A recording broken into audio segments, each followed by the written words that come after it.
Hello friends, कैसे हैं आप सब लोग। आशा करता हूँ अच्छे होंगे, मस्त होंगे, स्वस्थ होंगे, तंदुरुस्त होंगे। हेलो फ्रेंड्स, आप लोग कक्षा 9 मेरा पूरा हो चुका है। ओके, आज हम लोग शुरू करेंगे कक्षा 10th।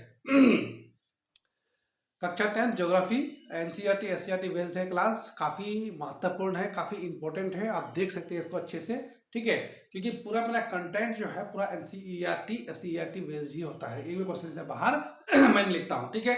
तो आप इसको अच्छे से देख करके, वीडियो को बार बार देख करके आप इसको अच्छे से याद कर सकते हैं भाई, ठीक है। इससे देखिए ज़्यादा पढ़ेगा तो याद एग्जाम में कुछ रहता है ना, कन्फ्यूजन बहुत ज़्यादा हो जाता है, ठीक है। तो जितना मैं कर रहा हूँ, मेरा वीडियो 10 मिनट 12 मिनट का ऐसा करके होता है। आप अच्छे से इसको देख करके अच्छे से इसको याद कर लेंगे, मल्टीपल्स टाइम देख करके हम इसको अच्छे से याद कर सकते हैं, ठीक है। ये काफ़ी एग्जाम में आपका बेनिफिशियल रहने वाला है, हर एक एग्जाम के लिए महत्वपूर्ण है, ठीक है।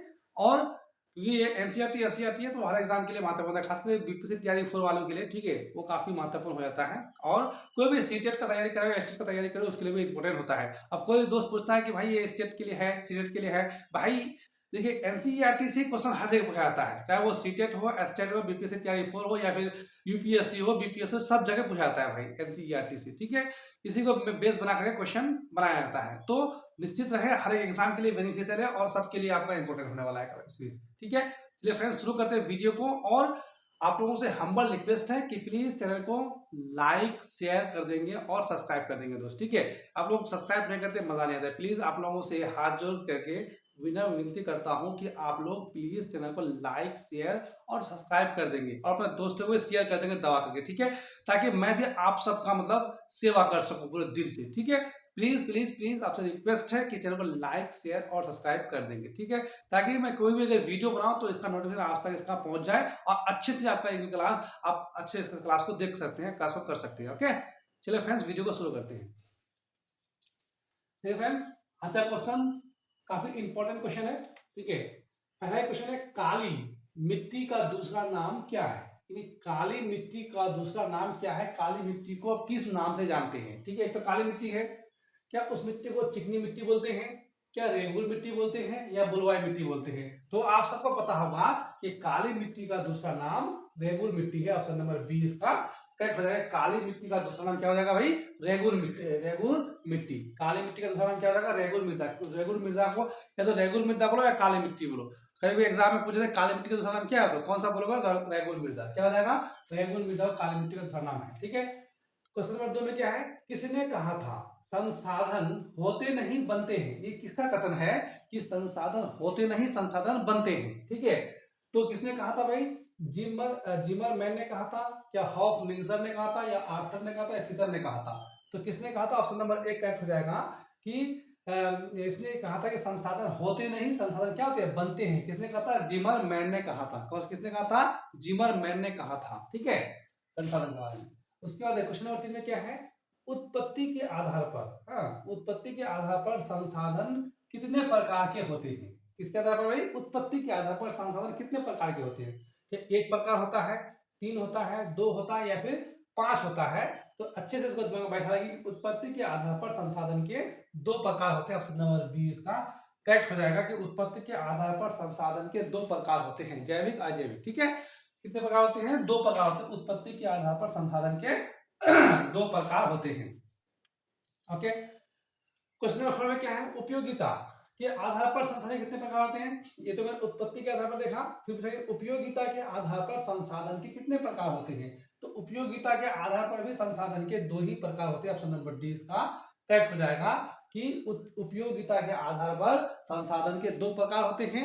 और अब क्या पूछा है, तो उत्पत्ति के आधार पर भी संसाधन के 2 ही प्रकार होता है। एक हो उत्पत्ति के आधार पर और एक उपयोगिता के आधार पर, दोनों के 2 ही प्रकार होते हैं, ठीक है। तो कितना आंसर, ऑप्शन नंबर डी हो जाएगा। क्वेश्चन नंबर 5 में क्या है, स्वामित्व के आधार पर संसाधन के कितने प्रकार होते हैं। ये मैंने देखा उपयोगिता, ये देखा उत्पत्ति। स्वामित्व के आधार पर कितने होते हैं, 4 प्रकार होते हैं, क्या 5 होता है, क्या 3 होता है, क्या फिर 8 होता है। तो स्वामित्व के आधार पर संसाधन के 4 प्रकार होते हैं। ऑप्शन नंबर 1 करेक्ट हो जाएगा कि भाई स्वामित्व के आधार पर संसाधन के 4 प्रकार होते हैं, ठीक है। क्वेश्चन नंबर 6 क्या, विकास की स्थिति के आधार पर संसाधन कितने प्रकार के होते हैं। विकास की स्थिति के अनुसार संसाधन के कितने प्रकार हैं, क्या 2 हैं, 3 है, 4 है, 5 है, तो कितना रहेगा भाई? ऑप्शन नंबर सी करेक्ट हो जाएगा कि विकास की स्थिति के आधार पर संसाधन के 4 प्रकार होते हैं और स्वामित्व के आधार पर संसाधन के 4 प्रकार होते हैं, उत्पत्ति के आधार पर संसाधन के 2 प्रकार होते हैं और उपयोगिता के आधार पर संसाधन के 2 प्रकार होते हैं। इसको याद रखेंगे, उत्पत्ति के आधार पर संसाधन के 2 प्रकार होते हैं, उसके बाद आपका उपयोगिता के आधार पर संसाधन के 2 प्रकार होते हैं और उसके बाद उसका क्या है आपका स्वामित्व के आधार पर संसाधन के 4 प्रकार होते हैं और विकास के आधार पर संसाधन के 4 प्रकार होते हैं।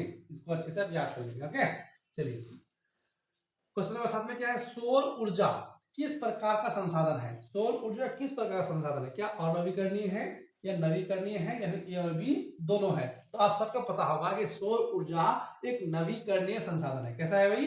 नवीकरणीय संसाधन जिसको हम बार बार यूज कर सकते हैं। और नवीकरणीय संसाधन जिसको यूज करने में जो एक बार समाप्त हो जाए तो उसको मतलब दोबारा रिसाइकलिंग करने में लाखों करोड़ वर्ष लग जाता है, ठीक है, तो उसको हम बोलेंगे अनवीकरणीय। और जिसको जैसे सोलर लाइट है, ठीक है, क्या है सोलर ऊर्जा, तो इसको हम बार बार यूज कर सकते हैं, तो इसको हम बोलेंगे नवीकरणीय संसाधन। ओके, तो क्या होगा? सौर ऊर्जा किस प्रकार का संसाधन हो जाएगा? नवीकरणीय हो जाएगा। तट रेखा से कितने किलोमीटर क्षेत्र सीमा अन्य आर्थिक क्षेत्र यानी ईईजेड कहलाता है, यानी एक्सक्लूसिव इकोनॉमिक जोन, ठीक है, एक्सक्लूसिव इकोनॉमिक जोन कहलाती है। क्या 100 किलोमीटर, क्या 180 किलोमीटर बोलते हैं, या 200 किलोमीटर या फिर 150 किलोमीटर? तो तट रेखा से कितने किलोमीटर क्षेत्र सीमा अन्य आर्थिक क्षेत्र कहलाता है? तो 200 किलोमीटर तक के सीमा क्षेत्र को अन्य आर्थिक क्षेत्र कर कितना किलोमीटर? 200 किलोमीटर। ओके, ऑप्शन 9 में क्या है? कोयला किस प्रकार का संसाधन है? अब बताइए कोयला किस प्रकार का संसाधन है? कोयला एक मतलब समाप्त होने वाला संसाधन है, तो ये क्या हो जाएगा? अनवीकरण संसाधन हो जाएगा, ठीक है। कोयला क्या हो जाएगा? अनवीकरणीय, नवीकरणीय या फिर दोनों बीच, तो क्या हो जाएगा? कोयला एक और नवीकरणीय संसाधन हो जाएगा। ऑप्शन नंबर 1 करेक्ट हो जाएगा। ओके, डाकुओं की अर्थव्यवस्था, डाकुओं की अर्थव्यवस्था का संबंध किससे है? ये क्वेश्चन पूछा हुआ है। डाकुओं की अर्थव्यवस्था का संबंध किससे है? ठीक है, क्या संसाधन के संग्रहण से है, संसाधन के अनियोजित विदोहन से है, या फिर संसाधन का नियोजित दोहन से है? तो ये क्वेश्चन आपका आ चुका है भाई।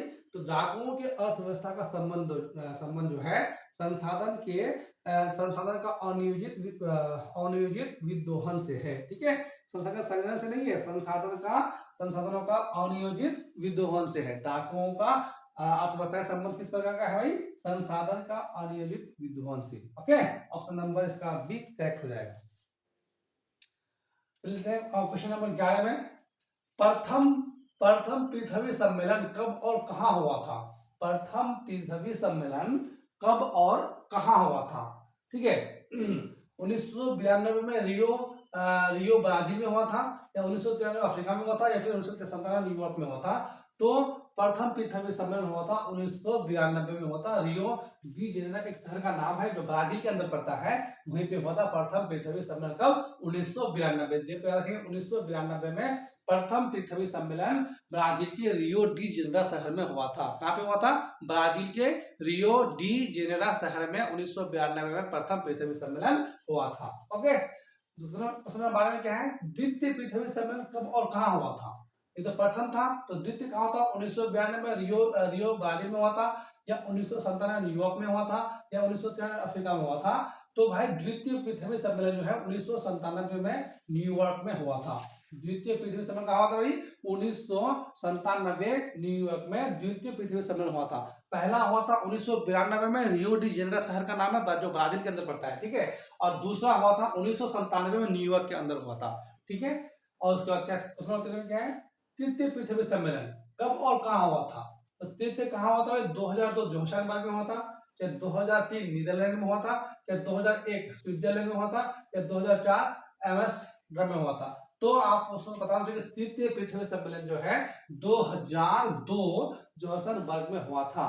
पहला हुआ था 1992 रियो डी जेनेरो में, दूसरा हुआ था आपका 1997 न्यूयॉर्क में, एंड तीसरा हुआ था आपका 2002 जोहान्सबर्ग में तृतीय पृथ्वी सम्मेलन। ओके, इसको तीनों को अच्छे से याद कर लेंगे, कोई भी आपका पूछ सकता है। एनसीईआरटी में आपको सिर्फ कितना दिया हुआ है? आपको प्रथम दिया हुआ है, तो मैंने दूसरा और तीसरा को लिख दिया, ठीक है। आप देख सकते हैं इसको।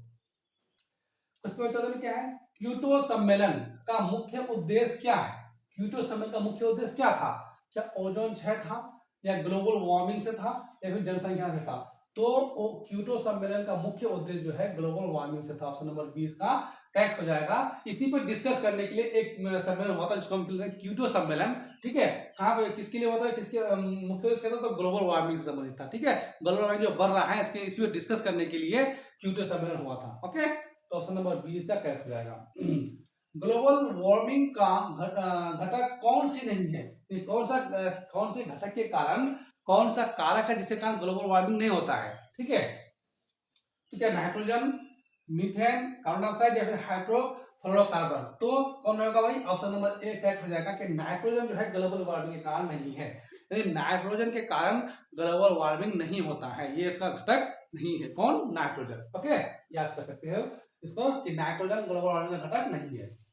क्वेश्चन असल में क्या है? विश्व पर्यावरण दिवस कब मनाया जाता है? विश्व पर्यावरण दिवस कब मनाया जाता है? क्या 8 सितंबर को मनाया जाता है, 4 जून को मनाया जाता है, या फिर 12 अक्टूबर को मनाया जाता है, या फिर 5 जून को मनाया जाता है? तो विश्व पर्यावरण दिवस आपका 5 जून में मनाया जाता है। ऑप्शन नंबर 20 का करेक्ट हो जाएगा।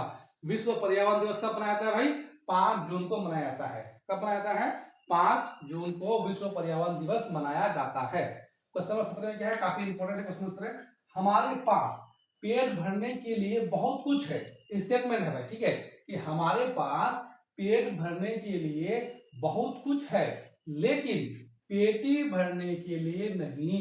ये कथन किसका है? किसका कथन है कि हमारे पास पेट भरने के लिए बहुत कुछ है बट पेटी भरने के लिए नहीं? ये कथन आप किसका है? ठीक है, इसको आप स्टार कर सकते हैं, स्टार मार्क कथन का भी पूछ लेता है। ठीक है, तो क्या कथन महात्मा गांधी का है, क्या कथन नेहरू जी का है, क्या कथन राजेंद्र प्रसाद का है, या फिर नन ऑफ दिस? तो ये कथन जो है महात्मा गांधी का। ऑप्शन नंबर इसका करेक्ट हो जाएगा कि हमारे पास पेट भरने के लिए बहुत कुछ है बट पेटी भरने के लिए नहीं। तो ये कथन किसने कहा है? इसका कथन आपका महात्मा गांधी ने कहा था। किसने कहा था? महात्मा गांधी ने कहा था। ऑप्शन नंबर ए इसका करेक्ट हो जाएगा। ठीक है, क्वेश्चन 18 क्या है? नर्मदा बचाओ अभियान का नेतृत्व कौन कर रहे थे? यानी नर्मदा बचाओ अभियान का नेतृत्व कौन कर रहे थे? क्या वीर सावरकर कर रहे थे, या एम.एस. स्वामीनाथन कर रहे थे, या फिर टी.एस. मूर्ति कर रहे थे, या फिर मेघा पाटेकर कर रहे थे? तो नर्मदा बचाओ अभियान का नेतृत्व जो है मेघा पाटेकर करते हैं। ऑप्शन नंबर 20 का करेक्ट हो जाएगा कि नर्मदा बचाओ अभियान का नेतृत्व मेघा पाटेकर। किसने किया था भाई? मेघा पाटेकर। याद कर लेंगे कि नर्मदा बचाओ आंदोलन का नेतृत्व जो है Megha Patekar, Megha Patekar. Okay, option number 20 का करेक्ट हो जाएगा। तो क्वेश्चन 19 में क्या है? चिपको आंदोलन का प्रणेता कौन था? क्वेश्चन आ गया है यूपीएससी तैयारी 3 में। ठीक है, क्या सुंदरलाल बहुगुणा होगा, या विजयलाल बहुगुणा होगा, या फिर महात्मा गांधी होगा, या फिर एस कलेक्टर होगा? तो सबको पता होगा, ऑप्शन नंबर से ए करेक्ट हो जाएगा, सुंदरलाल बहुगुणा। यानी चिपको आंदोलन का प्रणेता कौन हो जाएगा? Sundarlal Bahuguna. Option number A इसका करेक्ट हो जाएगा। तो ये मेरा था कक्षा 10 का एनसीईआरटी अध्याय 1। ओके, ये पहला वीडियो है। अध्याय 1 का एक वीडियो मेरा और आएगा क्योंकि इसमें नंबर ऑफ क्वेश्चंस ज्यादा है। ठीक है, एक दूसरा पार्ट में लेके आऊंगा, उसमें मैं जितना बचा हुआ है आपका अध्याय 1 का मैं उसमें पूरा करूंगा। ठीक है, ये थे मेरा पार्ट 1 क्लास 10 अध्याय 1। ओके, चलिए फ्रेंड्स, मिलते हैं फिर नेक्स्ट वीडियो में। तब तक के लिए वीडियो को आप लोग लाइक, शेयर और सब्सक्राइब चैनल को करते रहेंगे, दबा के करेंगे भाई। ठीक है, मजा आएगा, इसलिए तब आप लोग चैनल को लाइक सब्सक्राइब नहीं करते हो तो मजा नहीं आता। ठीक है, प्लीज आपसे हम्बल रिक्वेस्ट है कि प्लीज चैनल को लाइक शेयर कर देंगे, अपने दोस्तों को शेयर कर देंगे। ठीक है, और सब्सक्राइब तो कर लेंगे क्योंकि हम कोई भी अगर वीडियो डालें तो सबसे पहले इसका नोटिफिकेशन आप तक पहुंच जाए कि इसको आप अच्छे से कर लें। ठीक है, चलिए फ्रेंड्स, मिलते हैं नेक्स्ट वीडियो में। तब तक के लिए मस्त रहिए, खुश रहिए और पढ़ते रहिए।